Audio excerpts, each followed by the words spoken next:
Ne vous fiez pas à sa jeunesse. Vivien Coste, 40 ans, est l'ancien directeur de cabinet du maire de Cahors.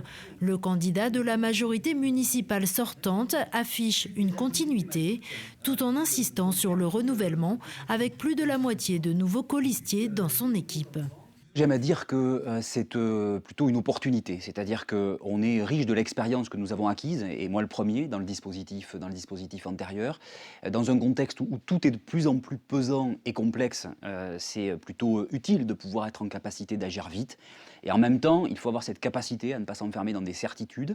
Après 19 réunions thématiques et des centaines de questionnaires envoyés, l'équipe revendique un programme au plus près des préoccupations.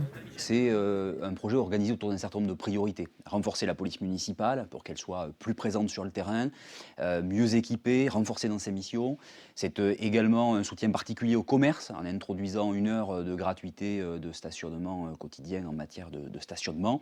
C'est aussi un travail en faveur du réinvestissement de nos espaces publics, ou comment recréer des lieux de vie, de centralité, de sociabilité à l'échelle de chacun de nos quartiers. Plus à gauche, la tête de liste, Elsa Boujard, mène sa seconde campagne au municipal. Là, vous avez nos principales propositions donc pour la ville. Sa méthode, le porte-à-porte au plus près des habitants des quartiers populaires. Tout au long de l'année, on va régulièrement dans les quartiers et surtout pour aller chercher les milieux populaires et les gens qui ne vont pas forcément être mobilisés sur les élections municipales.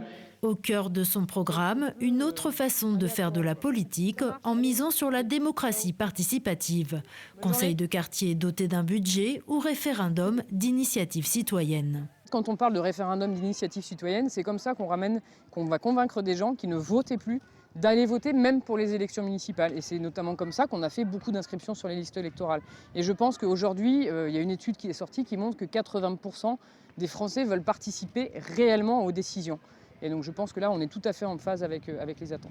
Dernière candidate engagée pour la conquête de la mairie de Cahors, Guylaine Jacureau. Dans l'opposition à droite, l'avocate au barreau de Paris revendique son amour pour Cahors. Comme beaucoup de gens que nous avons croisés sur ce marché ce matin, on peut ne pas être né à Cahors et aimer cette ville et avoir envie de la défendre. Dans les priorités de son programme, la sécurité. Une police municipale plus nombreuse, armée, mieux déployée, notamment la nuit, et les caméras de vidéoprotection.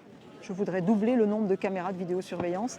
En 2020, 6 listes se présentaient aux électeurs.